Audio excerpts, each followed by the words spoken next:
हर मील के पत्थर पर लिख दो ये इबारत, मंजिल मिलती नहीं नाकाम इरादों से। साथियों, आप लोग अच्छी तरह से जानते हैं कि बहुजन समाज को जाति के आधार पर बड़े पैमाने पर तोड़ा गया है। इन तोड़े हुए लोगों को जोड़ने की कोशिश में हम लोग लगे हैं। जिन महापुरुषों के फोटो आप लोगों ने लगाए हैं, उनके संघर्ष के बारे में आप लोग अच्छी तरह से जानते हैं और उनके संघर्ष से जो उपलब्धियां हुई हैं, जो हमारे समाज की बात, मनुवादी समाज व्यवस्था के शिकार लोग जो लंबे अरसे से रहे हैं, उन लोगों की बात कितनी आगे बढ़ी है और कहाँ आज खड़ी है और कहाँ हमारे महापुरुषों के कारवां को हमें पहुँचाना है, ये भी महाराष्ट्र में बहुत लोग मेरे से ज़्यादा जानते हैं और उनसे ही, उनके कार्य से ही मैं सीखकर आगे बढ़ा हूँ। महाराष्ट्र से 1966 में जब बम्बे में मैंने 4 अधिवेशन रिपब्लिकन पार्टी के देखे और चारों में मुझे क्या देखने को मिला, उससे मैंने काफ़ी बड़ा सबक सीखकर कुछ उसमें सुधार करने की कोशिश की है। तो सबसे बड़ा सबक मैंने क्या सीखा, जो लोग बाबा साहब अम्बेडकर के साथ उनकी देख रेख में संघर्ष कर रहे थे, उनकी गैर हाजिरी में जिनको संघर्ष आगे बढ़ाना चाहिए था, वो उस संघर्ष को छोड़ने की तैयारी कर रहे थे। सब लोगों की बात सुनकर एक ही नतीजे पर हम पहुंचते थे, हमारे महापुरुषों की विचारधारा जिसके कारण हम आगे बढ़े हैं।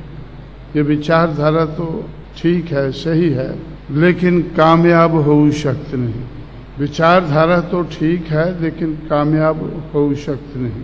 बाबा का नाम लेने वाले लोग अगर ये बात कहेंगे तो कांग्रेस के हित में, मनुवादी समाज के हित में ज़्यादा है। अगर वो लोग बाबा को छोड़कर बापू के पास आकर मलाई खाते हुए पकड़े जाएंगे, वो बात मलाई खाने वाले अगर कहेंगे कि हो सकते नहीं, तो ज़्यादा इसका असर नहीं होगा।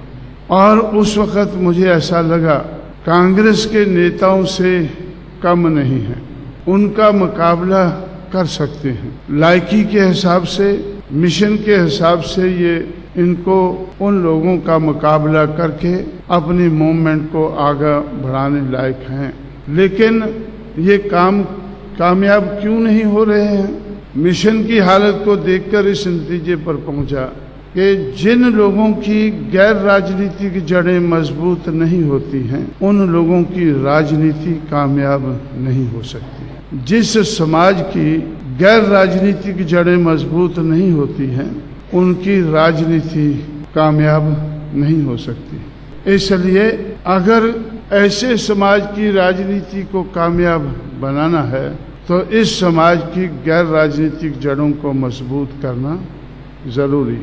दूसरा, मैंने ये उस वक़्त के इतिहास से सबक सीखा कि इस मूवमेंट को इनिशिएट करने वाले, शुरू करने वाले महात्मा ज्योतिबा फुले थे। 19वीं-20वीं सदी में जो मूवमेंट बनी और बढ़ी, इसीलिए बाबा साहब अम्बेडकर कहते थे कि father of India social revolution. इसलिए उनके बारे में मैंने सोचा कि एक तो सामाजिक दृष्टि से वो शूद्र और अति शूद्र समाज में इतने ज़्यादा गिरे हुए नहीं थे जितने ज़्यादा दूसरे लोग गिरे हुए थे या गिराए हुए थे। सामाजिक दृष्टि से माली समाज के लोग जिसमें वो पैदा हुए, वो महार, मांग और चमार के मुकाबले में इतने ज़्यादा नहीं गिराए गए थे। और आर्थिक दृष्टि से भी शूद्र अति शूद्र समाज में संपन्न थे, अपने पैसे से मूवमेंट को चलाने लायक थे। 1848 से लेकर 1891 तक जो उन्होंने मूवमेंट चलाई, उसको स्टडी किया। फिर 1892 से 1922 तक छत्रपति शाहू महाराज की हालत को मैंने समझने की कोशिश की। सामाजिक गैर बराबरी का वो कम शिकार थे दूसरों के मुकाबले में।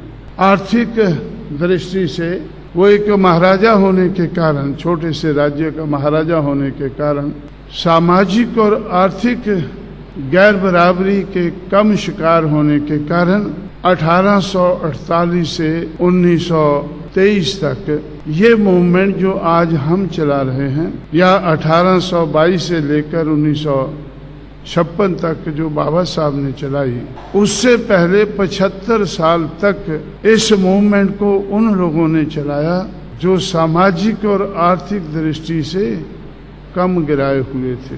इसका मतलब ये मूवमेंट चलाने की स्ट्रेंथ उनमें थी।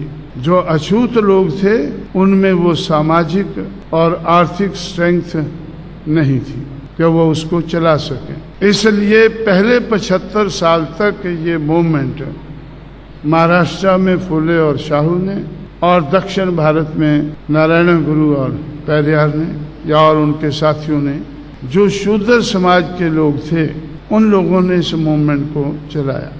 1922 के बाद ये मूवमेंट जब आगे बढ़ी तो बाबा साहब अम्बेडकर की देखरेख में ये मूवमेंट आगे बढ़ने लगी। लेकिन बाबा साहब अम्बेडकर को जिस माली और कुनबी ने थोड़ा बहुत सहयोग फुले और शाहू को दिया, उतना भी सहयोग उनका बाबा साहब अम्बेडकर को नहीं मिला, क्योंकि वो सामाजिक और आर्थिक दृष्टि से ज्यादा गिराए हुए थे।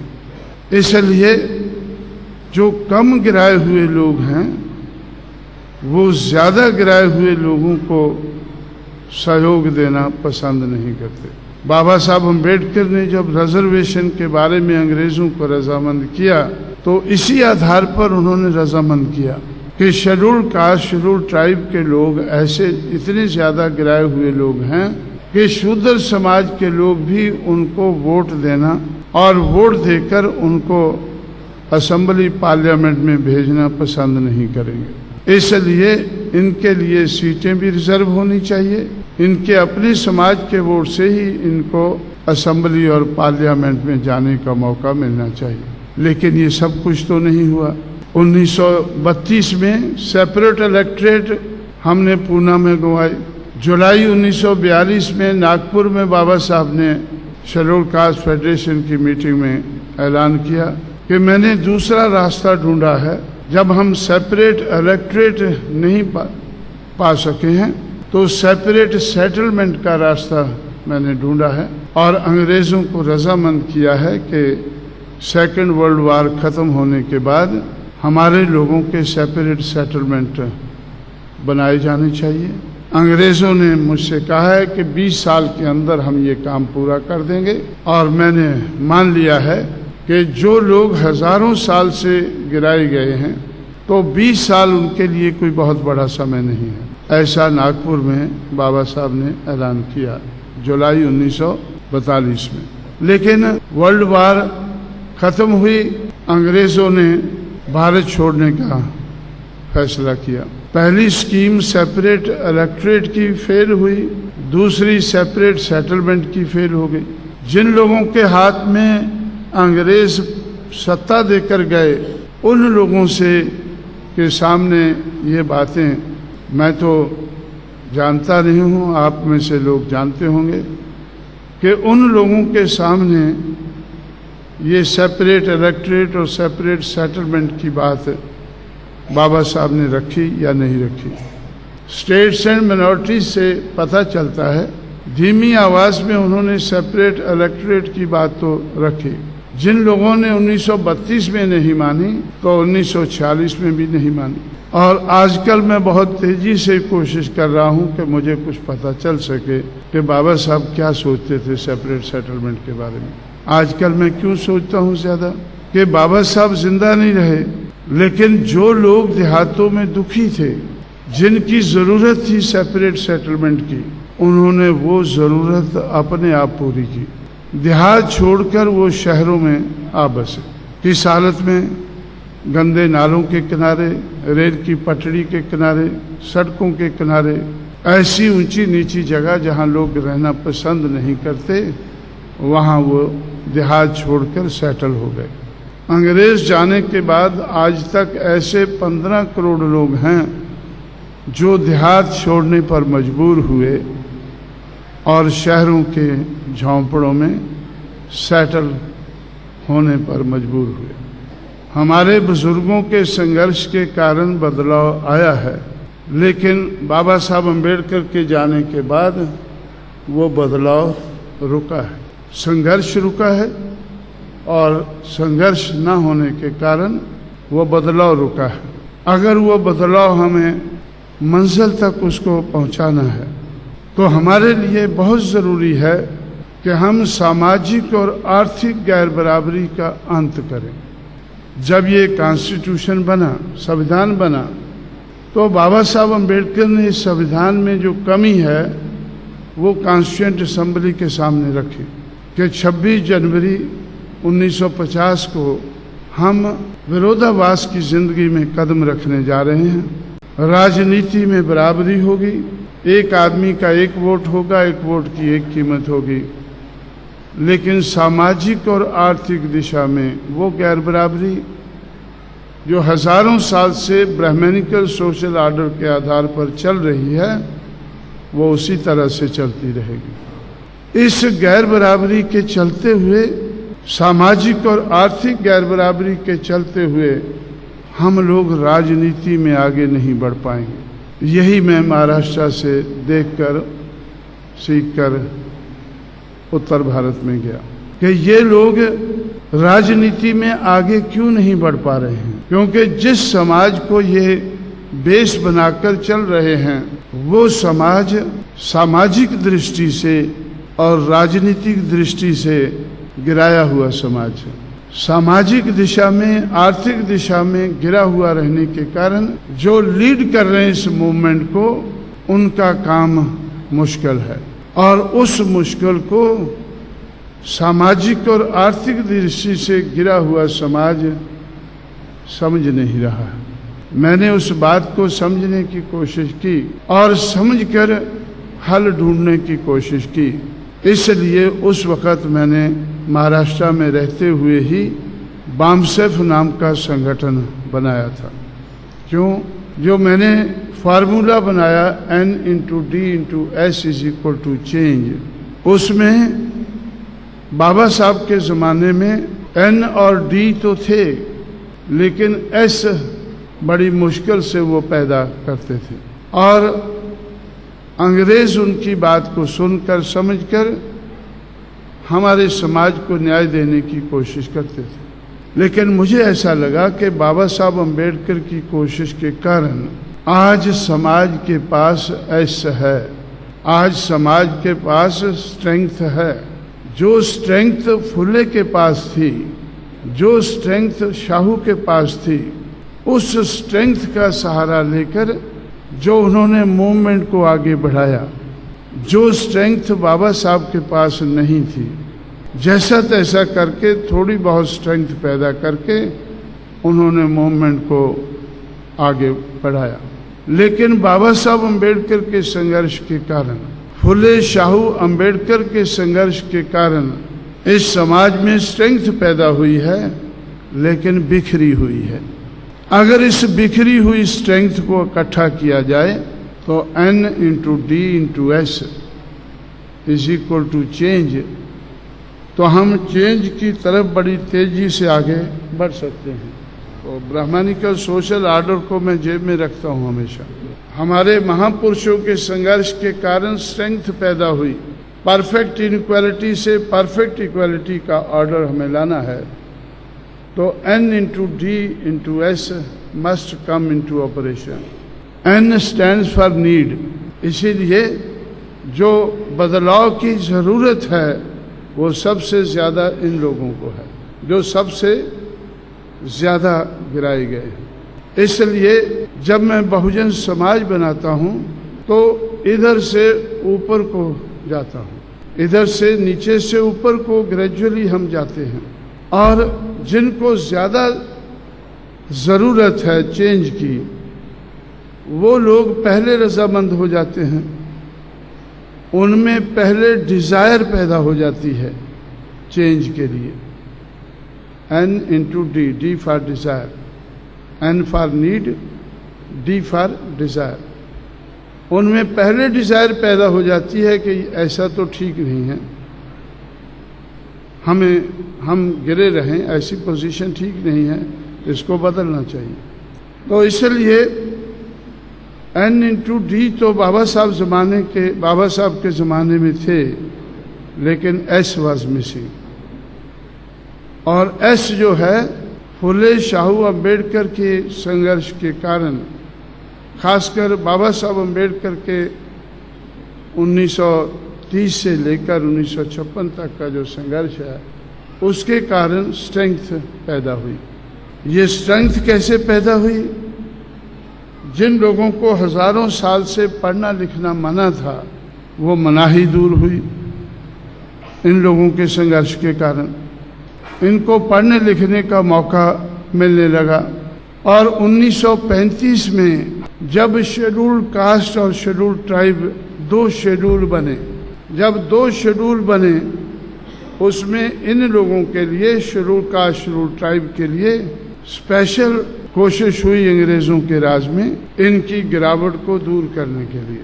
1935 के इंडिया एक्ट के बाद 1935 का जो संविधान बना, उस संविधान में 2 शेड्यूल रखे गए और उनके आधार पर 1935 के बाद पढ़ाई लिखाई के मामले में ज़्यादा सोचा गया, आरक्षण के मामले में भी सोचा गया।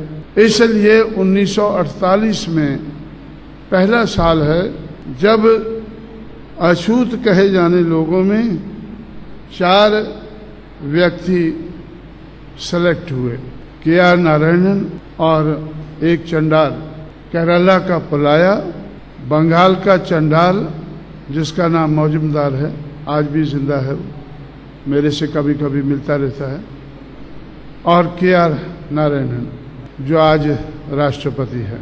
ये दोनों इंडियन फॉरेन सर्विस में सेलेक्ट हुए।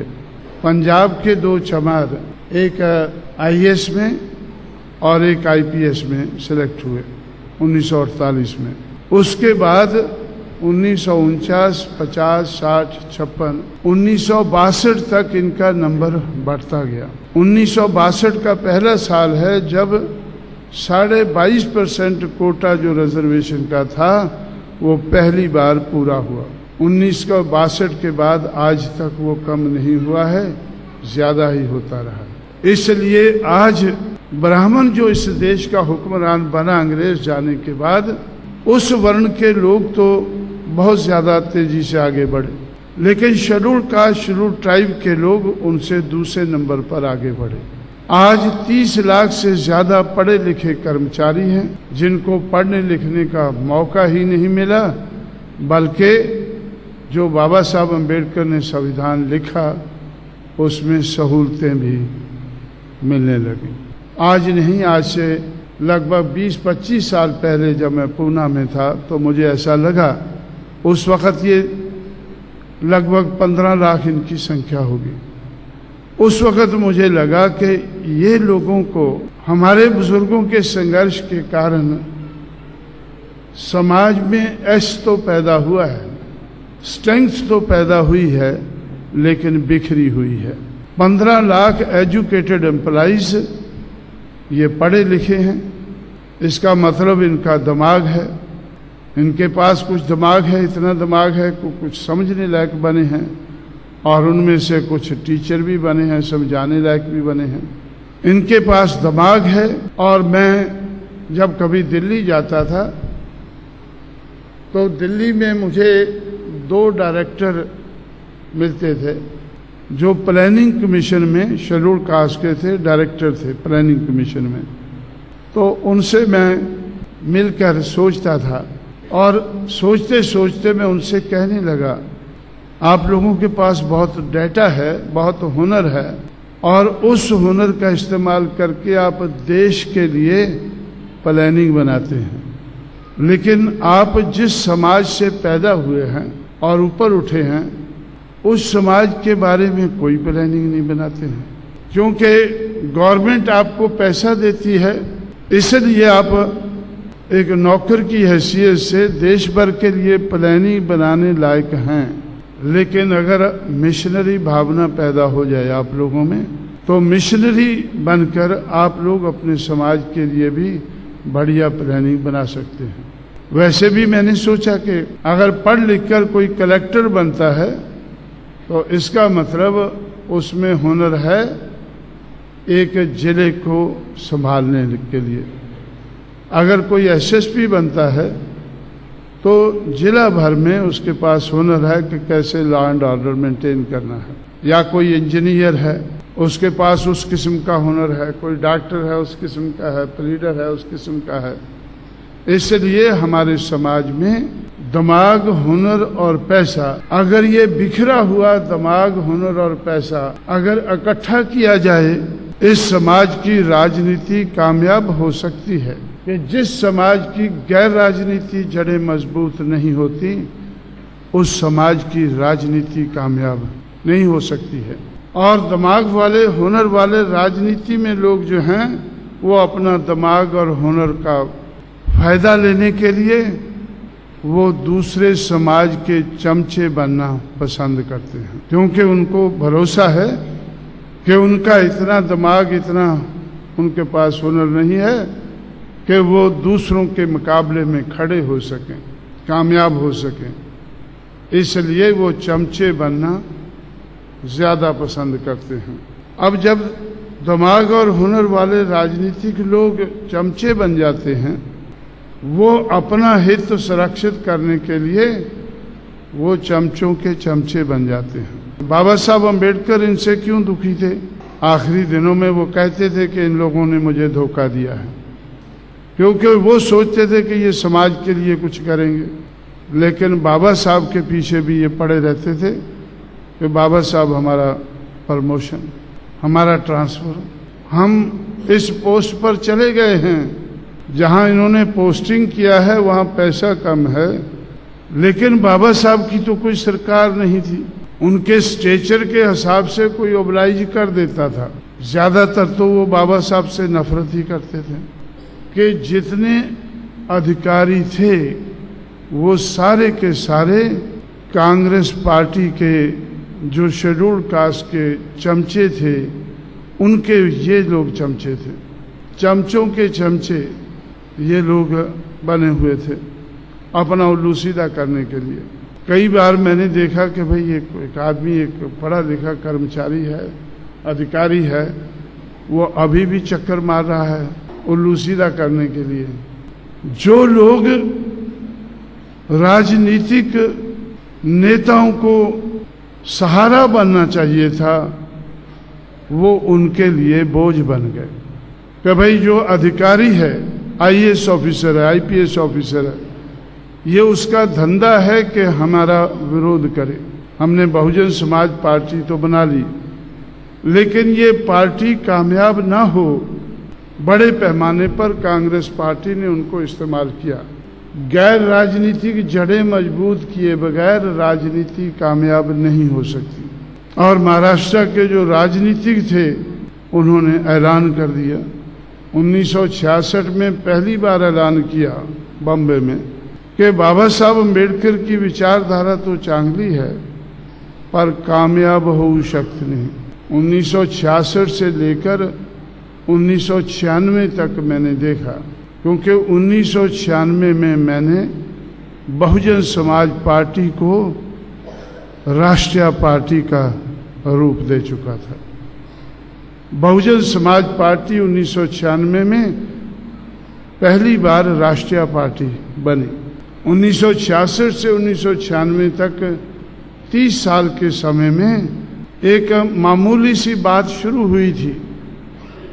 तो 1996 में मैंने देखा कि महाराष्ट्र में वो लहर बन चुकी है और बनकर दक्षिण भारत में छा गई है।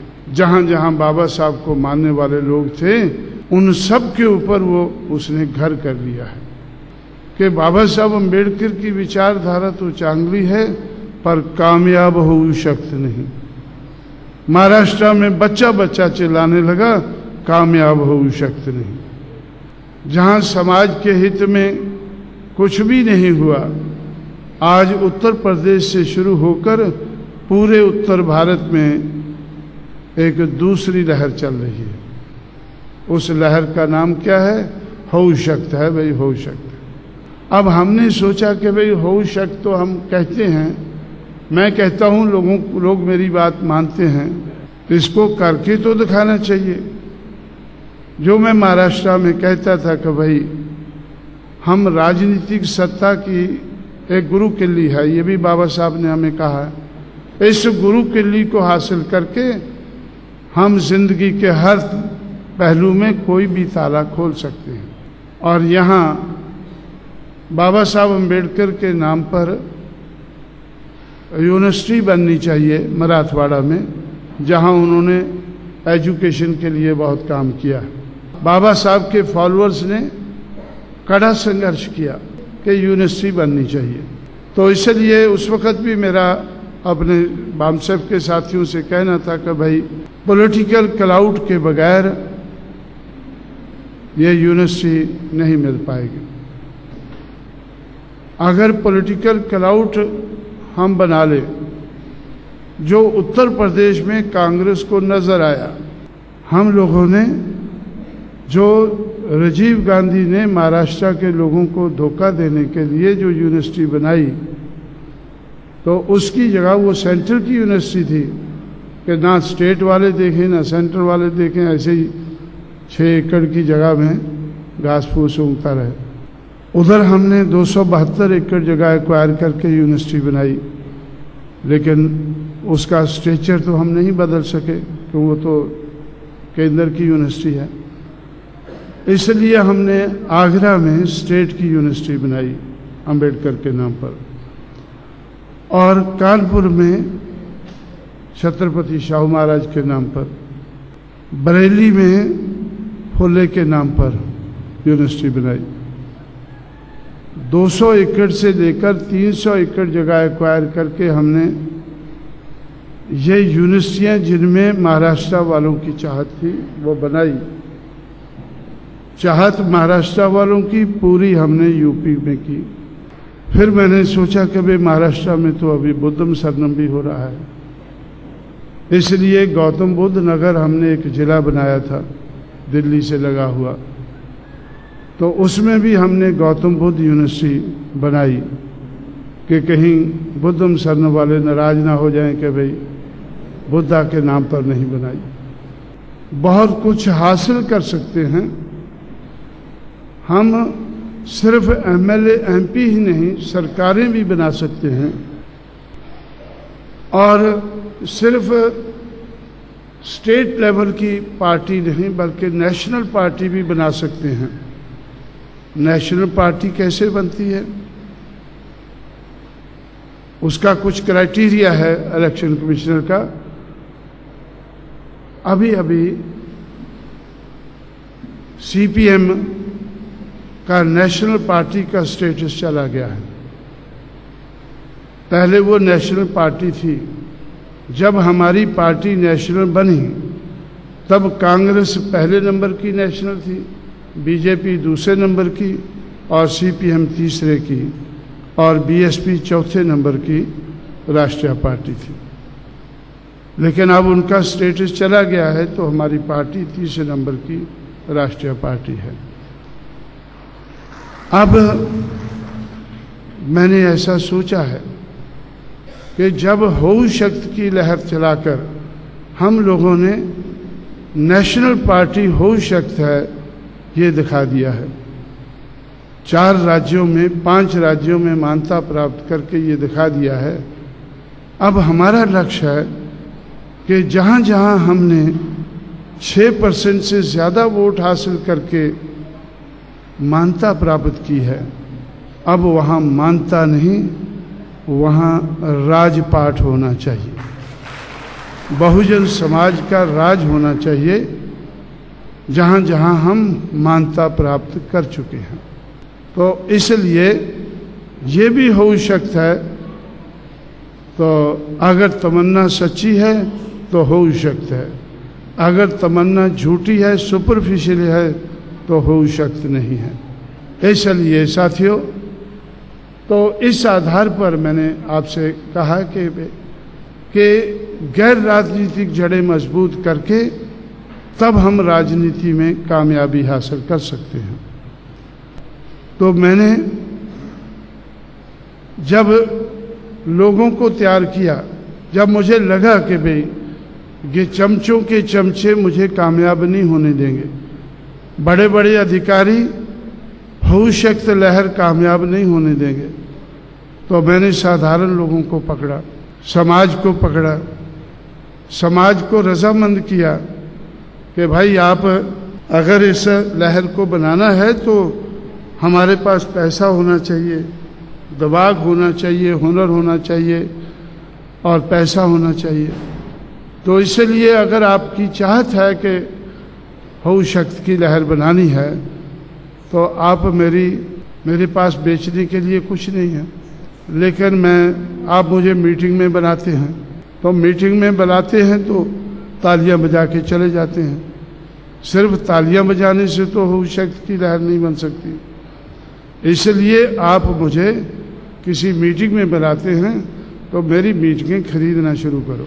तो पहले मेरे वजन के हिसाब से उत्तर प्रदेश में 12-12 हज़ार में हर रोज़ मेरी एक मीटिंग कोई ना कोई जगह के लोग खरीदते थे। ऐसे 100 मीटिंगें मैंने 12-12 हज़ार में बेची तो 12 लाख रुपया इकट्ठा हो गया। और फिर मैंने कहा कि यार आखिरी वक्त पर एक एक दिन में 3-3 मीटिंग मेरी बिकती थी। तो मैं बोला भाई 3 मीटिंग बिकती हैं तो आप मुझे 36,000 रुपया देते। अब 36,000 तो मेरी, इसलिए मेरी मीटिंग, आप 52 साल मेरी उम्र हो गई है, वेट के हिसाब से नहीं, अभी मेरी उम्र के हिसाब से खरीदो। तो पहली मीटिंग मेरी जलगांव डिस्ट्रिक्ट में 52,000 में बिकी। मैंने बोला कि 52,000 रुपया, 52,000 लोग सामने होने चाहिए और 3,000 लोग बाइसिकल पर आए। तो इस तरह से एक सोच बनाकर उसको बढ़ाना शुरू किया।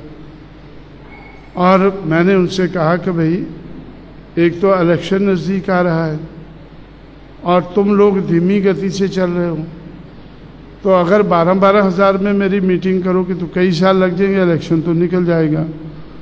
तो 89 का इलेक्शन आया। 89 के इलेक्शन में हमारी और कांग्रेस की टक्कर थी और कांग्रेस को हम, जो हमेशा जीता करती थी, हर इलेक्शन जीता करती थी, मैंने इलाहाबाद में खुद खड़ा होकर कांग्रेस को हराया।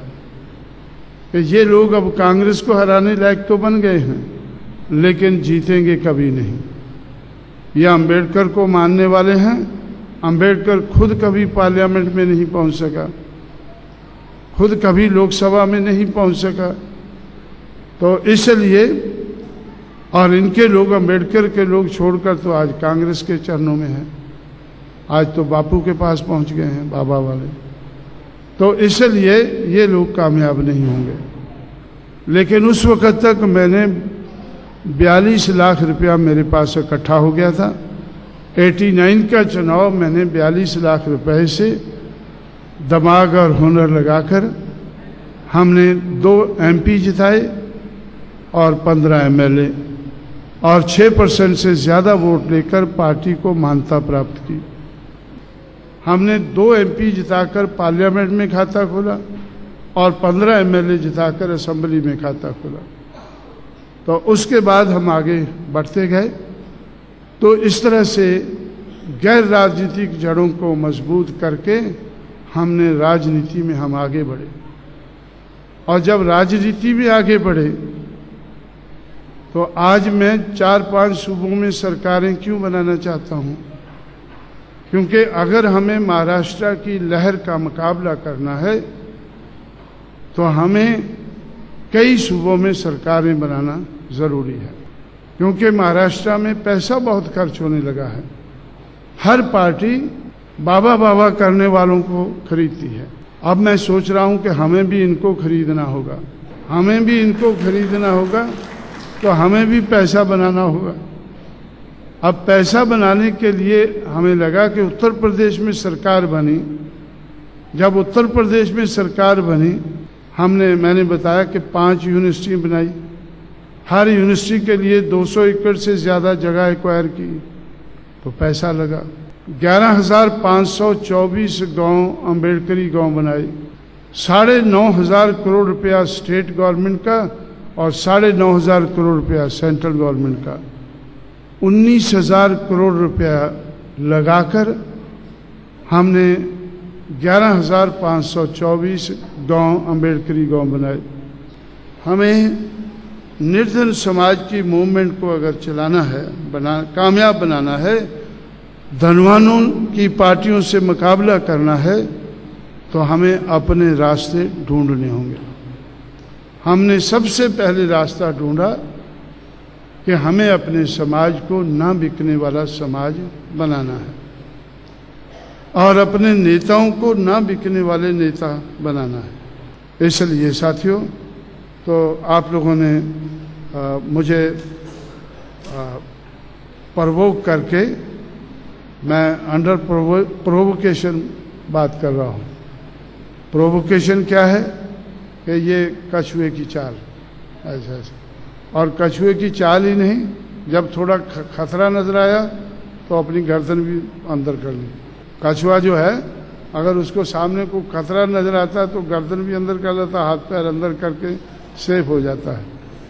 एक सेफ स्पीड से आप लोग चल रहे हैं, ठीक है, आप चल रहे हैं, कछुए की चाल ही चल रहे हैं, तो उसकी सराहना करते हुए, लेकिन जिस चाल को तेज करके, और खासकर अभी मेरा लक्ष्य है कि जिन सूबों में मैंने 5 सूबों में मान्यता प्राप्त करके पार्टी को नेशनल पार्टी बनाया है, अब उन सूबों में मुझे 6% से वोट को ज़्यादा बढ़ाकर तो वहाँ सरकारें बनाने की कोशिश करनी है, और सरकारें बनाकर ही हम इस देश के हुक्मरान बन सकेंगे।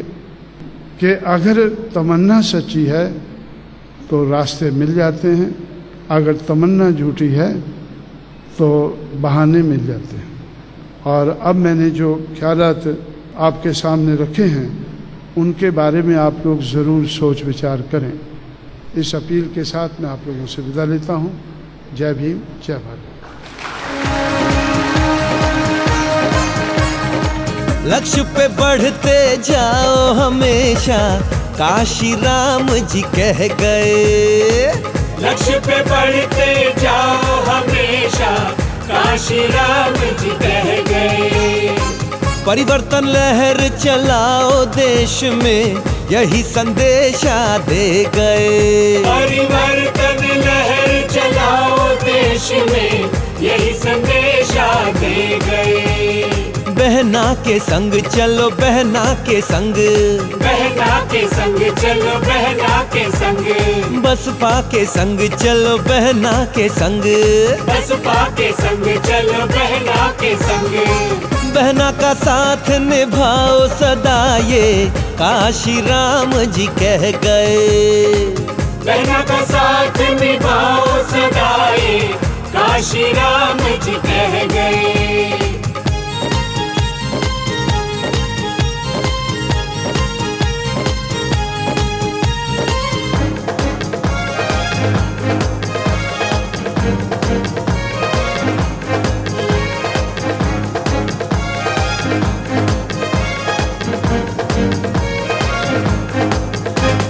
भीमराव से प्रेरणा ले निकले थे जन सेवा में।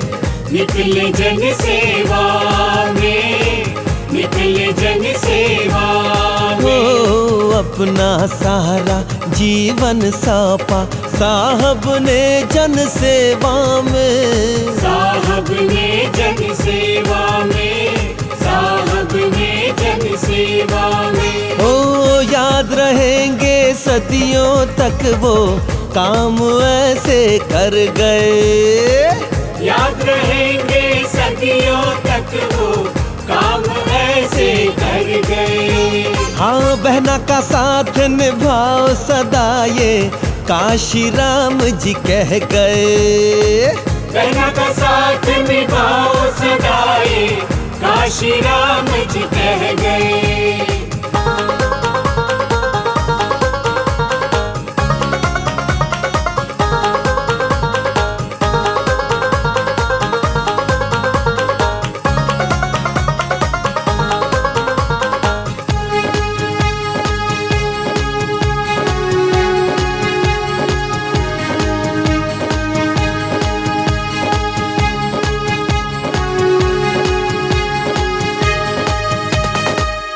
ऐसे काम का बीड़ा उठाया जो लगता था संभव, जो लगता था असंभव, जो लगता था असंभव। अपनी लगन और मेहनत से उसे बनाया संभव, उसे बनाया संभव, उसे बनाया संभव। घोर मुसीबत झेली कदम ना फिर भी रुकने पाए हो, घोर मुसीबत झेली कदम ना फिर भी रुकने पाए। हाँ, बहना का साथ निभाओ सदा ये काशी राम जी कह गए। बहना का साथ निभाओ सदा ये काशी राम जी कह गए।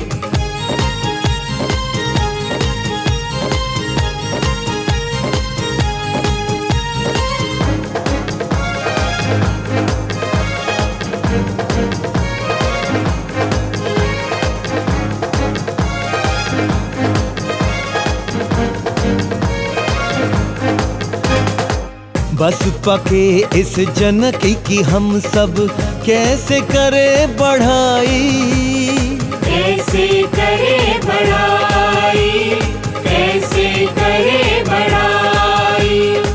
छाया था चहु ओर अंधेरा रोशनी हमें दिखाई, रोशनी हमें दिखाई, रोशनी हमें दिखाई। हाँ, सब हो एक समान देश में ऐसी चेतना लाए। हाँ, सब हो एक समान देश में ऐसी चेतना लाए। बहना का साथ निभाओ सदा ये काशी राम जी कह गए। बहना का साथ निभाओ सदा ये काशी राम जी कह गए।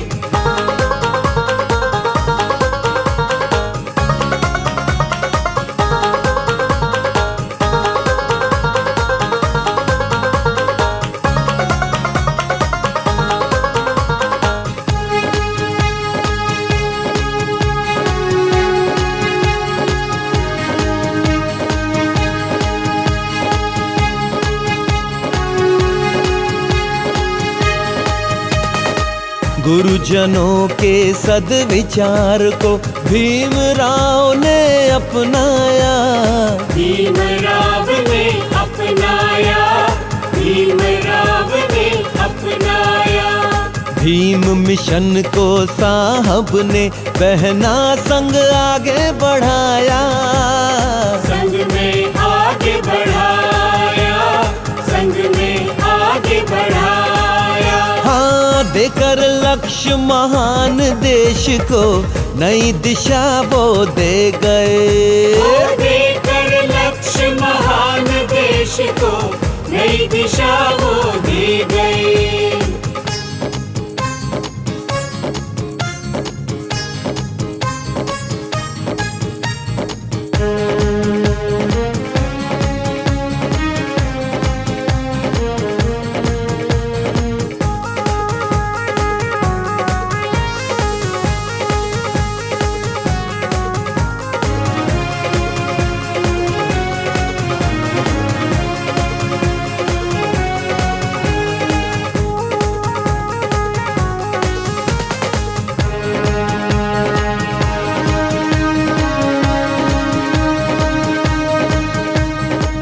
कारवा काशी राम का लेकर बहना बढ़ती जाए, बहना बढ़ती जाए, बहना बढ़ती जाए। लक्ष्य के पहले माया बहन रोके से ना रुक पाए, रोके से ना रुक पाए, रोके से ना रुक पाए।